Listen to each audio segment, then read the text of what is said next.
Hello students, आज हम discuss करेंगे about the second method of population forecasting, that is geometrical increase method.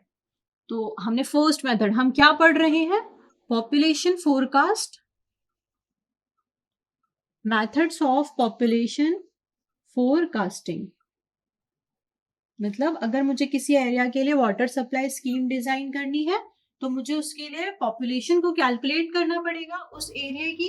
और हम किस मेथड से कैलकुलेट करेंगे? तो हमारे पास डिफरेंट डिफरेंट मेथड्स हैं, जिसमें फर्स्ट हमने देखी थी अरिथमेटिक इंक्रीज मेथड। सेकेंड अब हम पढ़ेंगे ज्योमेट्रिकल इंक्रीज मेथड,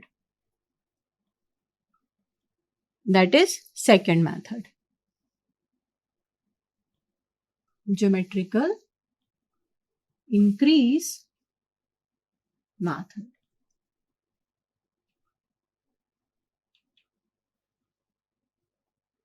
एक बार हम रिकॉल करते हैं कि हमने अभी तक एनवायरमेंटल इंजीनियरिंग में क्या क्या पढ़ा है। व्हाई? बिकॉज अगर आपको किसी सब्जेक्ट की थॉरो स्टडी करनी है, आपको सब्जेक्ट को प्रॉपरली रिमाइंड करना है, तो आपको टॉपिक्स अपने ध्यान में रखने होते हैं। कि सबसे पहले हमने एनवायरमेंटल इंजीनियरिंग स्टार्ट किया तो हमने देखा कि सोर्सेस ऑफ वाटर क्या होते हैं। सोर्स ऑफ वाटर,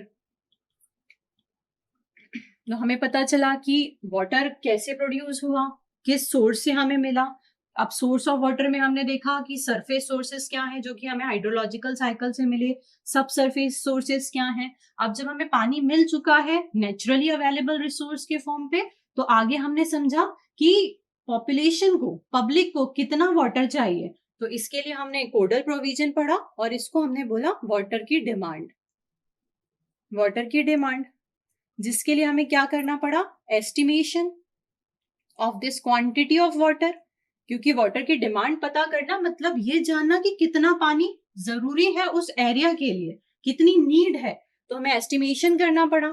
एस्टिमेशन हमने किस बेसिस में किया? तो फर्स्ट तो हमारा डिमांड के बेसिस में किया, देन हमने डिजाइन पीरियड के बेसिस में एस्टिमेशन किया। इसके बाद डिजाइन पीरियड के बाद हमने पॉपुलेशन के बेसिस में एस्टिमेशन किया। पॉपुलेशन के बेसिस में एस्टिमेशन किया वाटर की क्वांटिटी का। एंड यही पॉपुलेशन के बेसिस में जो एस्टिमेशन हम कर रहे हैं वाटर की क्वांटिटी का, उसके लिए सबसे पहले हमें क्या निकालना जरूरी है कि उस एरिया की पॉपुलेशन कितनी है। वाई? क्योंकि हमने आपको बताया था कि जब भी वाटर सप्लाई स्कीम डिजाइन होती है तो 1 साल या 2 साल के लिए तो नहीं होती, आपको उसे 15 ईयर्स 30 ईयर्स नीड के according, government of India manual के अकॉर्डिंग एक पर्टिकुलर डिजाइन पीरियड के लिए, इस डिजाइन पीरियड के लिए डिजाइन करना होता है। तो अगर मुझे एक particular design period 15 to 30 years के लिए डिजाइन करना है तो मुझे देखना होगा कि आज अगर किसी एरिया की पॉपुलेशन मान लीजिए 50,000 है, तो आने वाले 15 साल बाद उस एरिया की पॉपुलेशन कितनी होगी? अगर मुझे ये नहीं पता है तो मैं कैसे 15 से 30 साल के लिए डिजाइन करें? इसीलिए हमें सबसे पहले क्या कैलकुलेट करना पड़ेगा? पॉपुलेशन को फोरकास्ट करना पड़ता है। और पॉपुलेशन फोरकास्टिंग के अकॉर्डिंग जब मुझे ये मेथड से पता चल जाएगा कि आने वाले 15 साल बाद या 30 साल बाद या 40 साल बाद किसी एरिया की पॉपुलेशन कितनी हो रही है, 50,000 थी, बढ़ के 3 लाख हो रही है, क्या 3 लाख हो रही है, तो मैं फिर क्या करूंगी? उस 3 लाख पॉपुलेशन के बेसिस में 15 से 30 साल के लिए डिजाइन पीरियड के लिए उस वाटर सप्लाई स्कीम को डिजाइन किया जाएगा। That's why we are studying these methods here. तो हमारी फर्स्ट मेथड थी arithmetic increase method and this method is second method, जिसे कहते हैं geometrical rate of increase method. अब आपने दोनों ही मेथड्स में देखा ये इंक्रीज वर्ड आ रहा है, मतलब पॉपुलेशन में इंक्रीज किस में हो रहा है? पॉपुलेशन में हो रहा है। फर्स्ट वाली मेथड में हमने देखा था कि हम एवरेज कैलकुलेट करते थे। हम वहां क्या कर रहे थे? जो भी पॉपुलेशन हमारी बढ़ रही है वो किस रेट से बढ़ रही है इसका एवरेज कैलकुलेट कर रहे थे। अब हम यहाँ क्या कैलकुलेट करेंगे? परसेंटेज इंक्रीज कैलकुलेट करेंगे, परसेंटेज इंक्रीज। इसीलिए हम इसे कहते हैं कि ये मेथड हमारी जो परसेंटेज इंक्रीज बताती है पॉपुलेशन में, एक डिकेड से दूसरे डिकेड में। हम इसको कंसीडर करते हैं कि जो परसेंटेज इंक्रीज है from the 1 decade to another decade, that will be constant. तो आपको ध्यान रखना है जहां भी आप ज्योमेट्रिकल इंक्रीज मेथड यूज कर रहे हैं वहां आप परसेंटेज इंक्रीज इन पॉपुलेशन आपकी क्या होगी? कांस्टेंट होगी। क्योंकि कांस्टेंट होगी इसीलिए इस मेथड का एक और नाम होता है, that is uniform increase method. तो मे बी हो सकता है कि एग्जाम्स में कभी आपको क्वेश्चन आए तो आपको ज्योमेट्रिकल इंक्रीज मेथड नहीं लिखा हो, आपको लिखा होगा कि calculate the population bye uniform increase method. तो आपको याद रखना है कि ये कौन सी मेथड होती है, that is geometrical rate of increase method. अब किन सिटीज के लिए हम इस मेथड का यूज करते हैं, तो ऐसी सिटीज जहां पे डेवलपमेंट रेट जो है फास्टर है, डेवलपमेंट तेजी से हो रहा है, हाई डेवलपमेंट रेट है, या वी कैन से कि फास्ट डेवलपमेंट रेट है, साथ ही साथ जहां पे कमर्शियल एक्टिविटीज हमारी तेजी से चल रही हो, बढ़ रही हो, कमर्शियल एक्टिविटीज, इंडस्ट्रियल एक्टिविटीज हमारी तेजी से बढ़ रही हो, वहां पे हम क्या करते हैं, यूज करते हैं ज्योमेट्रिकल रेट इंक्रीज मेथड का। इसमें जो एस्टिमेशन है वो मॉडर्न सिटीज का, इसमें हमें रैपिड ग्रोथ कंटिन्यू देखने मिलेगा। अब जीओआई मैनुअल जो होता है हमारा, ये रिकमेंड करता है, GOI manual recommended this method to calculate the population. GOI manual is government of India manual. ये हमें रिकमेंड करता है कि आप geometrical rate of increase method का यूज करिए to forecast the population. Why? Because in this method we obtain the maximum value. ये जो अर्थमेटिकल इंक्रीज मेथड है, ये हमें क्या देती है, मैक्सिमम वैल्यू ऑफ पॉपुलेशन। और अगर आपको पॉपुलेशन की मैक्सिमम वैल्यू मिल रही है, इट मींस आपको 15 से 30 साल के लिए डिजाइन करना है।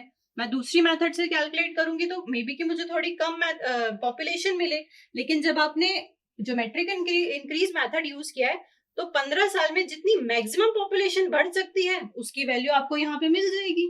इसीलिए हम कोशिश करते हैं, जीओआई मैनुअल हमारा हमें बोलता है कि आप इस मेथड का यूज करिए टू फोरकास्ट दी पॉपुलेशन। इसके साथ ही अरिथमेटिक मेथड में हमने देखा था कि वहां पे कंपाउंडिंग नहीं होती, यहाँ पे हमने एक नया प्रोविजन ला दिया है कि इस मेथड को हम सॉल्व करते हैं through the compounding in every decades. Compounding in every decades, तो हम देखेंगे ये कैसे होता है,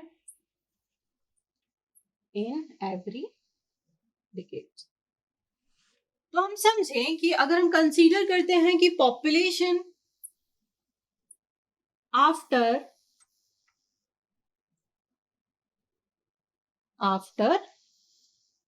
ए डिकेड,